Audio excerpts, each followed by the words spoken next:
it was less than a week where I ended my years of struggle with my eating disorder. Just ended. And I've been free ever since. And that's this incredible turnaround where we have this idea where it needs to take forever and it needs to be difficult. But when it came to this thing, it was just like, that's when things change. Now, there's a journey after that where there's practice and reinforcement and discovery and all of that.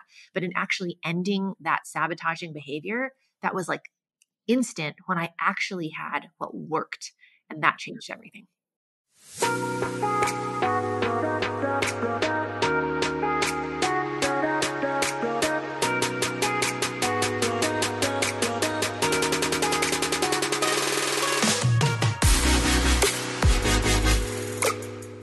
Hey, my name is Veronica Cisneros, and I am a licensed marriage and family therapist, a mama of 3 girls, and married for 23 years.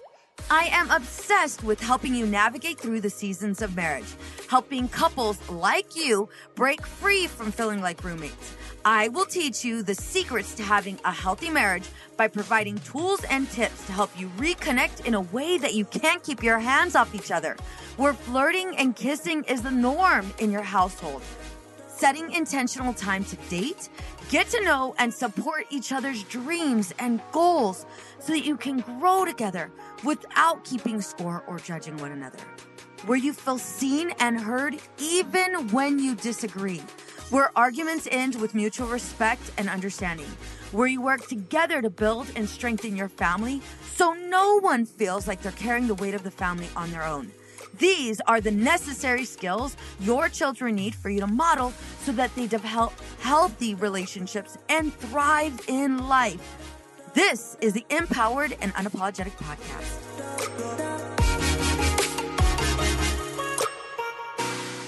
Hey ladies, welcome to the Empowered and Unapologetic Podcast. I am your host, Veronica Cisneros. Today's guest, Lydia Knight, the visionary founder of the She Center, is revolutionizing our culture by empowering individuals to move from self-sabotage to self-fulfillment and contribute their highest gifts to humanity.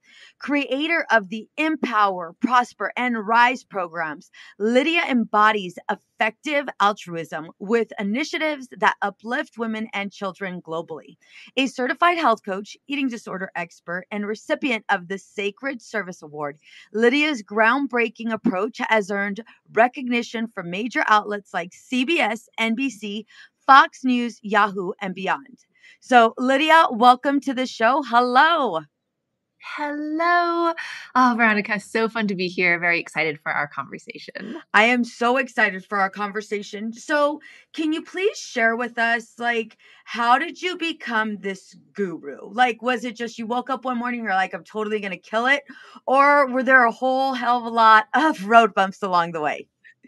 Hey, no, I just woke up one morning and I'm like, all right, I guess I'm a guru now. Totally going to do it. I'm totally going to be a guru. I can feel it. I think, part of leading others, part of making a difference in the world for all of us on that journey in our own ways, the roadblocks, the bumps that we have to overcome is, you look back and it's like, oh, I'm really actually grateful that happened because there was a huge learning that came out of that. Yeah. So yeah, absolutely. I mean, I started out as a health coach, and the business grew very, very quickly. And it's interesting. I started out my health coaching business at the same time that I had a newborn child. So when my daughter was first born, so I'm like, let's just do everything at once. Yes. It grew really, really quickly. I was coaching over 400 health coaches. We had over 8,000 clients, globally. And it took off really quickly. And I was balancing that along with, having a newborn, having a marriage that had a lot of really difficult struggles, becoming the breadwinner for our home for years and years. And it's interesting because I think that a lot of us, whether we realize that we pick this up or not, have this idea that we need to be always producing, working really, really hard, and that nothing's going to happen unless we work just at this breakneck speed. And that's what I did for years and years. And what it resulted in was a really difficult emotional internal experience, burnout, trying to do everything at once, and a really severe eating disorder that nobody knew about because I was a health coach and I'm like healthy, right? Yeah, But then I totally. had this secret life where I was, binge eating. And really from that place, it's interesting as we pivoted and I, ended my eating disorder. We've helped over 1,000 people. We now do like executive coaching and help people to become their highest selves. There was so much of an internal look on that journey where I really needed to make a standard, not only for myself, but for our culture and our clients and our team of like, we don't do burnout here. Yeah. And actually, the most abundance that's available to you is from a place of rest. And seeing things like some of our most impactful programs and courses have come in those moments where I've really let my brain and my heart relax or do things in a different way or, move my body or, taking care of myself. So it's a consistent relearning for sure. But you look back and it's through those bumps along the way that some of the most impactful things have happened. So yeah, that's like the super short version. Yeah. But So with the eating disorder, did you know you had it? I mean, and I asked this, obviously as a clinician, I'm aware of like, you are aware that there are some things that are just not healthy and like some things that you're doing. And it's like, well, not everybody's doing this, but we're going to go ahead and make excuses. But I'm going to ask this question anyway, because I think it's really important for, anyone listening. Did you know you had an eating disorder, or did you feel like this is just what I need to do to go out and get to the next thing? Like, it's not a big deal. It's not a big deal. this is such an important question. Right? So 75% of women struggle with disordered eating. Yep. And that stat was found because they asked women about their actual experience and not, do you have an eating disorder? Exactly. Because, yes, this is such a huge, huge thing. Veronica, I had no idea for years. I didn't think anyone else was doing this. I thought I was my own personal kind of crazy. I thought that for some reason I just wasn't as good at dieting anymore. Yeah. I attached so much of my success to like making my body look this certain way and eating in this certain way. And I didn't know for the longest time, I wouldn't have ever called it an eating disorder. I had this idea of like, that's a thing that 14-year-old anorexic girls struggle with. Like, that's not me. what I'm doing. No. So I'm really glad you asked that, because that awareness of, I had no idea. And so many of us, because it's normalized, like we live in a world that creates eating disorders for women. Yes. And we've normalized the always on a diet, always trying to lose weight, never satisfied. And that's actually something that's disordered and really disruptive and something you can be free of. So yeah, I didn't know until I knew. And then Yes. once I knew, then it's like, you realize you're not alone. Bingo. Yeah. I've had, and I asked it the way I asked it because I've had a lot of clients, including patients, where, they're like, no, this is the way my mom, eats, or this is the way, my friends eat, or, it's not that big of a deal that I've only had, a cracker as well as, maybe a cup of coffee to eat today. And it's like 6 p.m. Like, no, this is fine. This is what I do every day. And, matter of fact, like, the cracker that I had, it totally fueled me and I'm ready to go for like another 5 hours. And, obviously a professional listening to that, those are huge red flags. But anybody else listening to it, you will be met with some form of validation. Girl, I totally get it. I totally get it. Oh my God, yesterday, I think I only ate like 5 almonds. And then I don't even think I drank water. Oh my God, I didn't even drink water. But hell yeah, that cup of coffee. Oh my gosh, I'm going to go ahead and bring that in because yeah, I can see how that cup of coffee or cracker. And all of a sudden we're talking and normalizing the fact that we've had one cracker, 1 cup of coffee and maybe 2 sips of water as like, this is just the way our day should go. And it is because we get so locked in and so laser focused on all the things we need to get done. Taking care of our body is the last one, right? Like the last thing to do.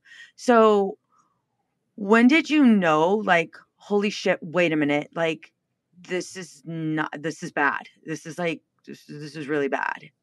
Or what was there ever a moment?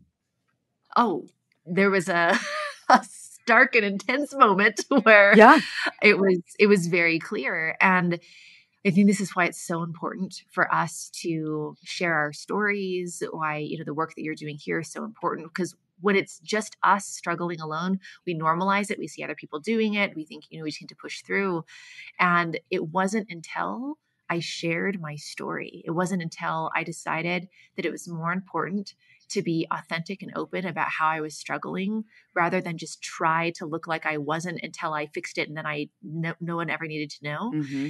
So to take that step and to share my story was a huge moment, because what I thought was happening is that I was committing career suicide. I actually did it in a really public way when I was a health coach, just because I couldn't live this double life anymore. Yeah. And I woke up the next morning to just hundreds of messages of people saying, I thought I was the only one. Like, it's what you described is exactly what I'm going through. Like, I had no idea that this was something that more than me was struggling with. And it was on the scale of hundreds and hundreds of people. And so when we share our stories, it's this opportunity where we stop normalizing it because we stop being alone in it, right? Because sometimes we share and it normalizes because it's like, oh yeah, me too. Me too, right? But then other times it's like, oh wait, I'm not alone in this. Yeah. Like, this is something where this is not something I need to hide because there are other people struggling this way. So that was a big time. What was that like for you? Like, you mentioned it being something really profound. Like, what was it? Yeah. It felt like the scariest thing I'd ever done to that point in my life. I had read Brené Brown's The Gifts of Imperfection, which is incredible work, and it created this new standard for me in my life where it was more important to be authentic and real than to try to put up some facade. Like, there was like a change in values that happened within me. What was it that was And pulling on your heartstrings that got you to read that book? Like, were there little signs? Were there little clear? Yeah, great Anybody question. telling you? And with some of the most impactful books or impactful, Right. people or things I've heard, I feel like it's been such a magical journey. And we hear this from our clients all the time as well, where it's just like, sometimes the universe delivers exactly what you need at exactly the right time. To this day, I do not remember how that book came into my world or even who recommended it. It just floated into my life, and it was exactly the wake-up call that I needed in that moment. Yeah. So yeah, it was a terrifying experience, but it was a really good anchor. And I think we all have these in our lives where we can look back and be like, actually, the scariest thing I've ever done ended up being one of the most impactful and led to some of the, greatest gifts in life, for sure. What was so terrifying about it? Yeah. The vulnerability, the identity piece. So I had an identity of, everyone thought that I was healthy. Everyone thought that I had it all put together. Everyone thought I was happy and fine. And to have that identity really feel like, if you're not seen that way, or if people know that you're not that way, it's almost like this loss of self. It's like a mourning. It's like a death to have it be flipped on its head. Mm-hmm. So I think that was one of the most scary things. And then the other thing was, this was my career. Like, our whole world, the way I supported my family was all based off of, well, I'm a healthy person teaching healthy things. And so I thought that I was ending that. And I didn't have a plan for what was next. Like, I wasn't like, oh, well, I'm going to do this other thing, and so it's all going to be fine. It was just, I'm going to be authentic and I'm going to trust that something's going to work out. But the uncertainty was hard at that time. And then you're like, oh, then you have a new capacity for uncertainty. Yeah. And doing scary things. Totally new capacity. So, front runner, health coach, kicking ass, totally successful. Take me through what was behind the curtain. Take me through what people weren't seeing. Yeah. So I would do everything to stick to my diet. I'm a health coach, so I know exactly what to do, exactly what to eat, exactly when to eat, and all that stuff. So I'm going through all of this and trying to just do everything perfectly. And then there would be this moment where I would start eating something, and it felt like my body was hijacked. It felt like I was watching myself continue to eat things that I knew were bad for me, I knew weren't okay. And like peanut butter, for instance, right? Like, I would have a little bit and then I would just go back spoonful after spoonful until I hit the bottom of the jar. And it was absolutely terrifying. And you're doing this justification in your mind where you're like, I'm going to work this off tomorrow, and I'm going to diet even harder. And this confusion of like, why am I doing this? And it's like this pleasure of finally letting yourself eat, but also this terror of like, this is completely counter to who I am. And then the next weeks, the next month would all be about undoing the damage and doing extra workouts and, restricting even more. And then it would happen again. So that cycle was just happening over and over. And, I was trying to do everything on top of it. It's like, it's a full-time job trying to stop myself from eating this way. It's a full-time job doing my full-time job. Yeah. It's a full-time job, navigating, being in, an abusive marriage where I was constantly, staying up all night and crying and, like collapsing in the closet because I was just like so overwhelmed. So it was this building in the back. I remember like behind the scenes, I remember, Veronica, there was a time where I was coaching a client and, I'm a coach. I'm going to show up. I'm going to serve this person. So I'm coaching this client. I ask her a question. And then while she's answering me, I mute the phone so I can sob and sob and sob. Oh, yeah. And then when it's time for me to talk again, I unmute. I'm like, great. So let's think of a plan for next week. And it was just this weird back and forth Jekyll and Hyde of I'm showing up and doing my life and then I'm collapsing in the background and then I'm showing up and doing it again. And it was exhausting. Thank you so much for sharing that. I love that because I've been there 1,000%. There was one time, I can't believe I'm going to share this, but I'm totally going to share this. There was one time in back-to-back sessions, nonstop, and it was like, okay, I'm fine. I had to pee like 3 hours ago, right? And it was like, okay, you're fine. Just get through this one more thing. Get through this one more thing. And I remember bending over and literally peeing myself, like in my office, bending over, literally peeing myself. And it was like, holy shit, I have to be in session like in 3 minutes. And thank goodness it was virtual, but it's like, oh my God, I'm totally going to sit in my own piss right now. Like, this is totally going to happen. Like, this is going to happen. And obviously it was in a puddle, but it was like, oh my God, is this really happening? And I remember, texting my daughter, I was like, I need you to bring me pants. Like, don't ask questions. Just bring me pants. And I totally had a freaking bladder infection. I had a bladder infection because I've been holding my pee for too damn long and ended up getting a bladder infection. So of course I peed myself. Right. And so like, all of us, as high achievers, I love that you said, like, I had to carry out this identity. Like, no matter what, I was on the road, it was happening.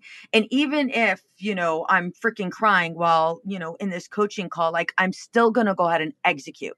I'm still going to go ahead and execute this mission. Like, I'm not holding back. And I love the way you said kind of like this whole Jekyll and Hyde moment. Like, you're literally, there's, this expert, high achieving, kick-ass individual that's serving, this client, all while you're falling apart, like 1,000% falling apart. And okay, and that was awesome. And unmute. Let's go back to scene. It's like, holy shit.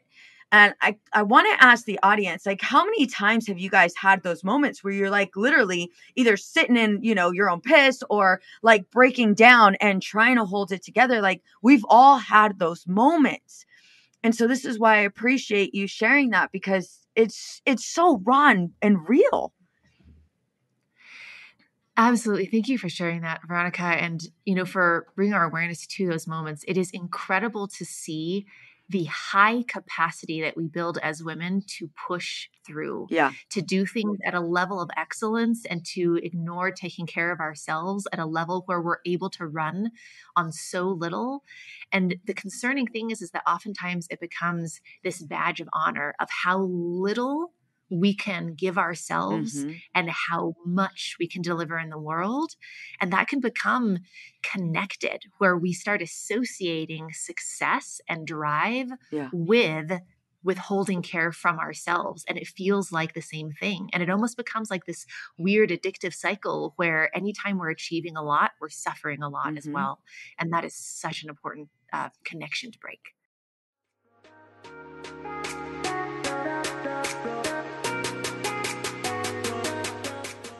The passion is so low these days that I feel parenthood and other commitments are taking control. I want to feel like it's me he wants to spend time with. Yeah, I've said those exact words 100 times to my friends after realizing that the man I said I do to wasn't the same person.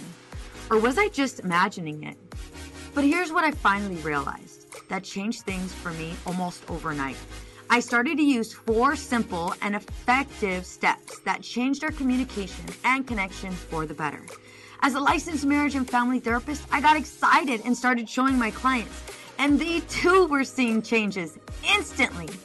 Whether you've been married for 1 year or 15, these tips work, and I can't wait to share them with you.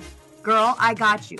I want to personally invite you to my live 2-hour online workshop. This is for moms who have said, the empty promises just aggravate me so much. He says he will do something or take care of something, then he doesn't. Communication has always been a weak point for us. He says things without thinking. I try to logically work through things, and he reacts emotionally. I try to say what I feel in a constructive manner. He takes it personally and attacks me. Boundaries are a confusing topic for me because I am a helper. I have this innate need to help anyone I can. So if this is you and you are ready to get off this hamster wheel, then allow me to guide you through this 4-step process. I can't wait to meet you personally. So again, this is a 2-hour live workshop. And for whatever reason, if you cannot attend, girl, I got you. This will be recorded, which means you will have lifetime access. This is for women only. If you are ready to go from roommates to lovers, then let's go ahead and step outside of our comfort zones together. Allow me to guide you. If you're ready, what I'd like you to do is go to empoweredandunapologetic.com/workshop. Again, that is empoweredandunapologetic.com/workshop. Get ready, mama, because we are about to do some work.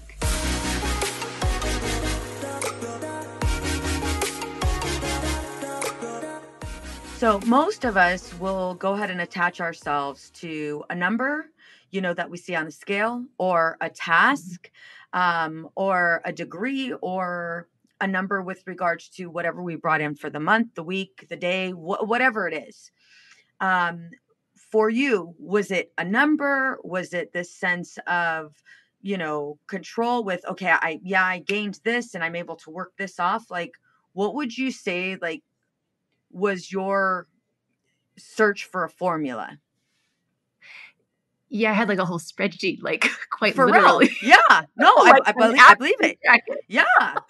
So yes, there was a number on the scale. There was the measurements that I was taking every single morning of all sorts of different areas of my body. I remember I had like little bruises all over like my thighs and stomach for the longest time because I would like press into my body and like poke myself to like see how much fat is between my muscle and my skin, right? It's just so this constant measuring. Yeah. It was the number that I was bringing in financially. It was the percentage of growth in my business. It was the number of things I could check off in a day. It was how quickly I could accomplish a goal. It was like this never-ending stacking up of things that you start feeling good and measuring your worth through those things. And you don't have a connection with how to actually measure your worth. Like you're looking to all these external things. And I think for a lot of us, if you ask like, well, how do you measure your worth? When we don't have this list, we don't have a more profound answer behind that. And having that true, authentic way to look at our worth, I think is so incredibly important. What would you say you were running away from? Like you have, you talked about your marriage, and your marriage wasn't on, a great path. You talk about, although you you had established a great amount of success as a coach, but internally there's all of these things happening. What were you running away from? Yeah, that's a really beautiful question. And looking back, there was so much analysis of why am I doing this? And one of the most profound and life-changing, points for myself and, our clients that we've coached is to understand that why I was doing all this wasn't because I was broken or wrong or that something needed to be analyzed or deficient, is that I had a habit in my life I had a habit of thoughts that were leading to a habit of actions. And when I knew how to break that habit and that pattern, it was over. Like there was nothing to analyze. I could move forward. Like it was such a beautiful thing to realize that you can have freedom from these cycles that we get stuck in, actually looking at breaking the cycle instead of understanding all the why around it. So I probably, had 100 answers for that question back then, but it's so wonderful to be like, oh, okay, I had a habit that I broke and then everything changed. Take me through when it started to change. Yeah. So, there's the first, I'm going to do everything that's out there and I'm going to try all the things and I'm going to do it all perfectly. All with peed pants. All with peed pants and mascara running everywhere. Yes. Sign me up. Exactly. Right. It's just like, and I can still perform. I can still do it. Let's add more. So it was Let's add more. all the conventional wisdom out there was about that. It all led to the same place. You're broken. You're always going to be broken. The best you can do is just manage this. And I just refused. Maybe that was like a benefit to like this high achieving, part of me was like, I refuse to like suffer with this forever. And so I saw that the harder that I worked with all these different ways that were sort of the traditional, this is how you manage this, just made it worse. Yeah. And I knew that I could achieve a goal. I knew I could set my mind to something. And I'm like, why is it when it comes to food, when it comes to my relationship with my body, that things actually just get worse when I try to fix them? And so after seeing that all of these things led to failure, led to a place that I didn't want to be, I tried something that was completely original because no one else was doing this. And I was in a place of desperation. Yeah. But what I was an expert in is habit change. And so I started looking at what was happening as a habit and a habit of thought that could be broken. So I actually took the same tools that I had used and, been practicing with my clients for a long time of, deprogramming our habits of thought. And when I took that habit approach and overlaid it over what was happening with food, Veronica, it was within a week. It was less than a week where I ended my years of struggle with my eating disorder. Wow. Just ended. And I've been free ever since. And that's this incredible turnaround where we have this idea where it needs to take forever and it needs to be difficult. Yeah. But when it came to this thing, it was just like, that's when things change. Now there's a journey after that where there's practice and reinforcement and discovery and all of that. But in actually ending that sabotaging behavior, that was like instant when I actually had what worked. Yeah. And that changed everything. I love that. What was your first step towards change? Because a lot of us high achieving women are like, all right, we're going to go ahead and sign me up for yoga, sign me up for this, sign me up for that, or just give me all of the answers. But the reality is it's like literally taking one small step toward that change and embracing that small step in order for us to take all of those other steps moving forward. So for you, what would you say was like your first step? Yeah, great question. Being honest with myself. Fuck yeah. Here were some lies that I was telling myself. Yeah. I'm sure that I'm going to figure this out and it's going to work itself out soon. I know that if I just work harder tomorrow, it's all going to be fine. I know that I can undo the damage. I don't need to tell anyone about this. Like, I think that if I just work harder at this thing that failed before, if I just work harder this time, it's going to be better. And I had to just like look myself in the eye and admit to myself that I was lying to myself. It's the definition of insanity. It was thinking that things were going to work that never had before. I had to fundamentally do things differently. And when I was really honest with myself, I was able to look in places that I hadn't thought before for the answers.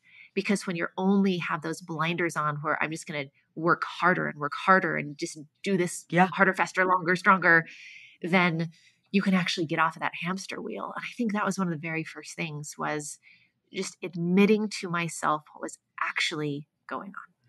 That is so hard to do. That is so hard to, because like you said, we want to believe the lies.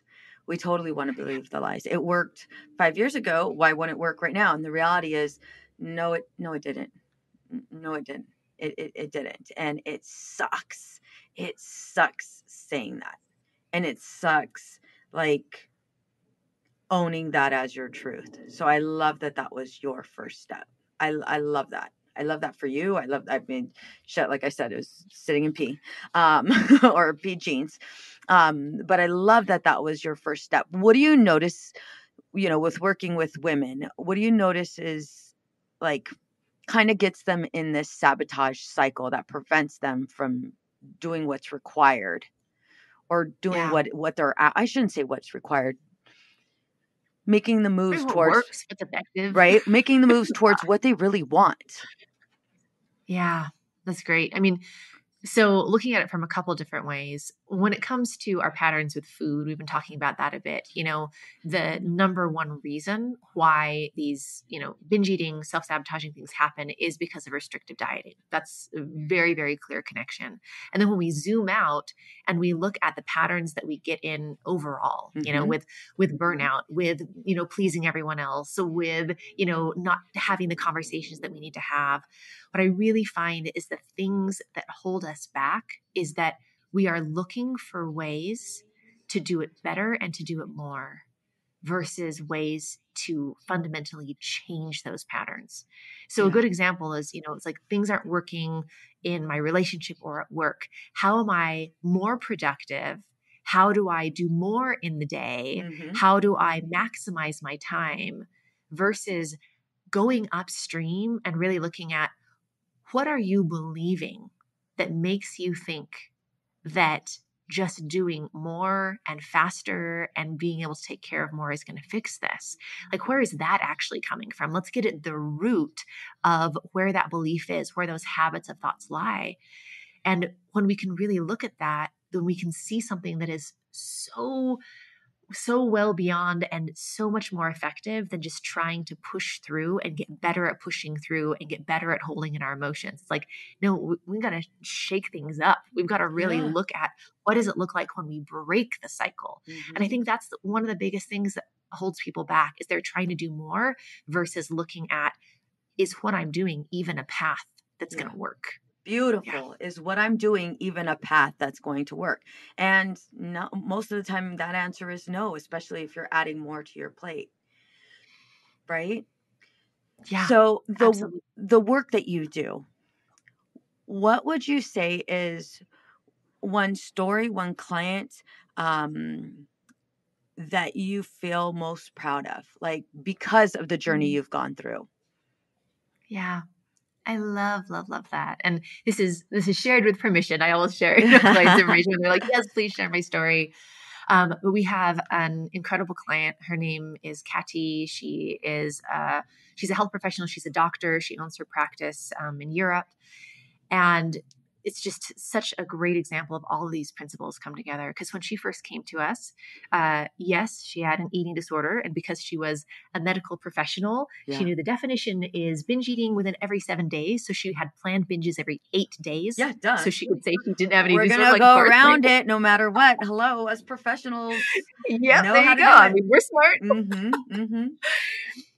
And she was doing everything for everyone else. She super capable, amazing kids, like teenage kids, but she was doing all the shopping. She was doing all the cleaning. She was doing all the meal prep for everyone. She was, working, all day, way more than all day, as a medical professional. She was growing her practice. She was working out long amounts of hours. Like, she was doing everything to the maximum. And there was a certain amount of like pride of, I can do it all. I can keep going. I have a huge capacity for work. And within 3 days of us coaching her, when it came to her patterns with food, she was absolutely free. Has been for it's been 4 or 5 years now. Like, incredible. And what that did is it opened up so much where she could now see like, oh, these were the patterns that were keeping me stuck. So she started just giving back ownership and responsibility to her relationships, to her kids, to her work. And it's incredible to see that when we stop taking on all of these things as our job and have this busyness as a badge of honor, that the people around us transform, that they feel empowered, that we have this wonderful, like, grounded relationship with people because we're seeing them in a higher light. We're not seeing ourselves as, I am the person that's going to do everything and take care of everyone. Yeah. Because quite honestly, that puts us in this sort of elitist, elevated place Mm-hmm. of like, Yep. no one else can do all the things, so I'm going to do all I'm the gonna do. things. And when we're in partnership with people, it's a really incredible thing. It transformed her practice. She started like having a completely new dynamic with her patients. She started moving into education of the people that were coming in to her practice. She completely changed her work culture where they're having fun and they're dancing together and they're thinking of how they can support each other. And it's a really incredible thing to see the ripple effect of when we start taking care of ourselves. Yeah. Yeah. I love that. Lydia, for those that want to work with you, where can we find you? Yeah, we actually have something very, very fun prepared Yay! for our amazing community here. So we have a whole page of goodies for you guys. We're all over it. From quizzes to master classes to fun resources to like all the good stuff.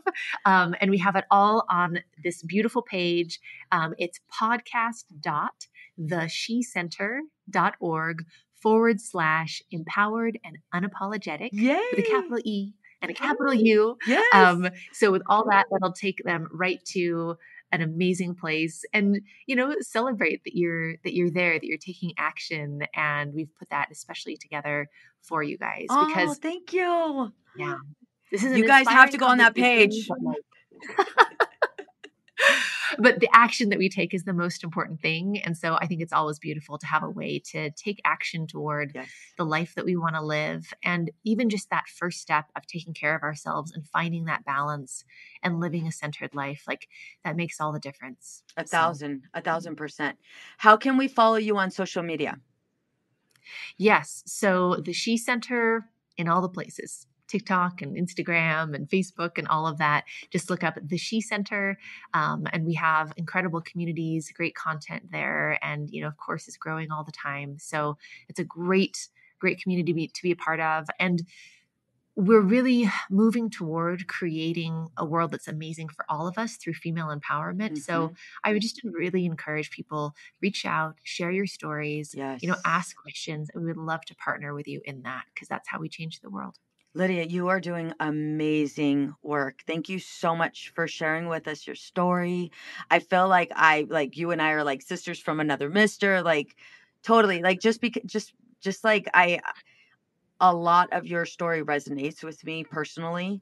And I am thankful that, that we're able to go ahead and have you as, someone that can help us break these unhealthy patterns because we all have them, and if we can recognize, if someone can kind of hold our hand and help us, identify some of the issues that we're constantly bringing into our lives and just this new way of looking at it and changing it. I mean, yeah, it does provide us with that. We could still be successful. We could still be badass and we can be healthy and take care of ourselves.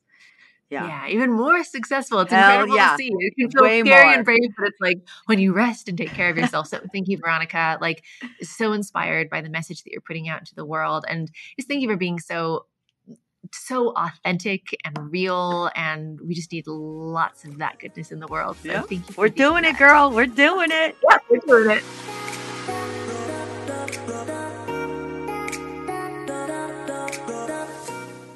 What's up, ladies? Just want to let you guys know that your ratings and reviews for this podcast are greatly appreciated. If you love this podcast, please go to iTunes right now, write a review, rate the episode, and subscribe. Don't forget to share it with your friends. It's easy to blame ourselves for our struggles with alcohol. We see people around us being able to control their drinking without any consequences, yet no matter what we try, we can't seem to figure it out for ourselves. My name is Jillian Teets, and I am the host of the Sober Powered podcast, where I use my biochemistry background to explain the latest research in addiction and help you understand both why you drink the way you do and how to develop the skills and mindset you need to find freedom from alcohol. I discuss topics like why we think about our drinking drinking 24/7, why we have no off switch, and why we crave alcohol. If you're struggling with your drinking or you know someone who is, then I hope that you will check out the Sober Powered podcast. New episodes every Friday. See you there.